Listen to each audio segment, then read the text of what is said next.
हाँ देखिए मानस जी, रणनीति है नहीं है ये सब इस बात पे डिपेंड करेगा कि जयंत चौधरी वास्तव में भाजपा के साथ जाते हैं या नहीं जाते हैं। और अभी जो बातें हो रही थी कि जयंत चौधरी किस मुंह से भाजपा के साथ जाएंगे, तो मैं मानता हूं कि अगर भारतीय जनता पार्टी महबूबा मुफ्ती के साथ जा सकती है, अगर भारतीय जनता पार्टी नीतीश कुमार को वापस ले सकती है, अगर भारतीय जनता पार्टी जैसा कि अभी अनिल यादव जी कह रहे थे राजभर को वापस ले सकती है, अगर समाजवादी पार्टी और बसपा दुनिया का हर आरोप एक दूसरे पे लगाने के बाद साथ आ सकते हैं, अगर कांग्रेस जिनको ममता अभी भी ललकार रही है कि 40 सीट से ज्यादा नहीं आएगी, उनसे अपना गठबंधन बरकरार रख सकती है, अगर कांग्रेस केजरीवाल के साथ जा सकती है, वामपंथी दलों के साथ जाती है, अगर राहुल गांधी जिन्होंने अध्यादेश फाड़ कर लालू यादव को जेल भिजवाया था, अगर वो लालू यादव को अपना नेता मान सकते हैं, तो फिर जयंत चौधरी भी जा सकते हैं।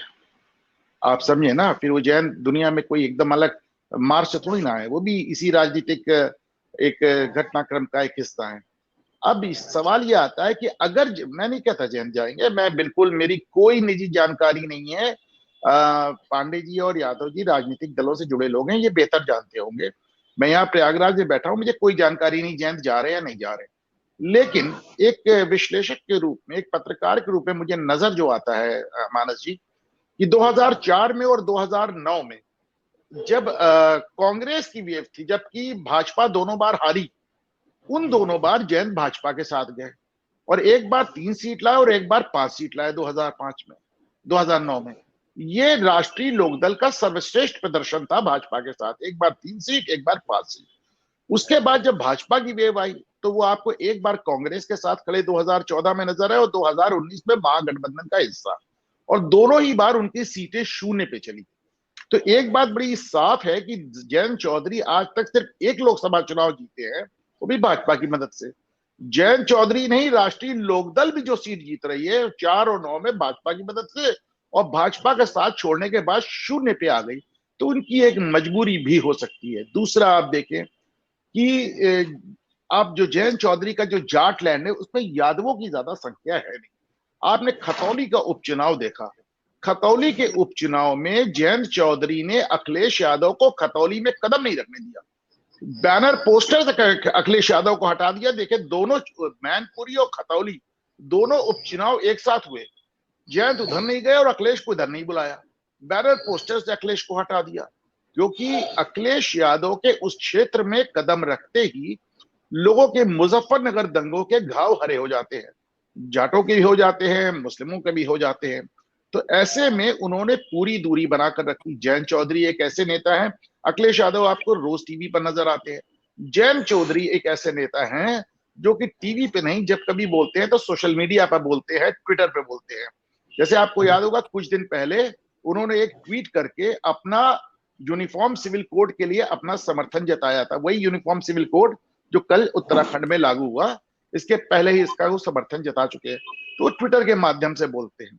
अब आप जयंत चौधरी का ट्विटर उठा के देखेंगे, उनकी टाइमलाइन मानस भाई, तो आपको नजर जी। आएगा कि अपनी राज्यसभा सीट पाने के बाद जयंत चौधरी ने मुलायम सिंह यादव जी की मृत्यु के अलावा पूरे उसपे कभी वो ना समाजवादी पार्टी का नाम लिया ना अखिलेश यादव। तो ऐसे में जयंत चौधरी कहीं ना कहीं पहले से सपा से दूरी बनाकर चल रहे थे। जयंत चौधरी के समर्थकों का कहना है कि अखिलेश यादव साबरमती एक्सप्रेस जैसे हैं, जिनको देख के गोदरा याद आ जाता है। तो ऐसे में उनका जो जाट समर्थक है उनके ऊपर बहुत दबाव था कि साहब आप अखिलेश के, आपने देखा एक सांसद, पूर्व सांसद और विधायक, राष्ट्रीय लोकदल के विधायक का भी आज आपने देखा वीडियो वायरल हुआ है, जिसमें उन्होंने कहा है कि हमारी सीटों से सपा अपने कैंडिडेट लड़ा रही है, हमें बर्दाश्त नहीं है। तो उनके अपने मुस्लिम समर्थकों का भी उनके ऊपर प्रेशर था कि आप सपा के साथ ना जाएं। और एक चीज और जो देखी गई है मानस जी, कि राष्ट्रीय लोकदल से अगर एक मुस्लिम को टिकट मिलता है तो उसको मुस्लिम वोट मिलता है, पर अगर जाट को टिकट मिलता है तो मुसलमान वोट उसको नहीं मिलता। आज देखिए आप अखिलेश यादव का आप बयान देखिए। अखिलेश यादव एक लाइन में कह सकते थे कि नहीं मेरी जैन से बात हुई है, ऐसा कुछ नहीं है।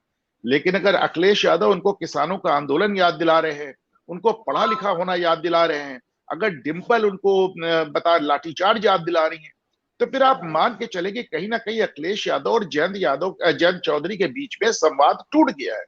और वो इस बात दावे से कहने के पोजीशन में नहीं है। बल्कि उनको आप जोश दिला रहे हैं कि देखो तुम लाठी खाए हो, देखो तुम्हारे किसान लाठी खाए हैं, देखो तुम पढ़े लिखे हो, तुमको नहीं जाना चाहिए।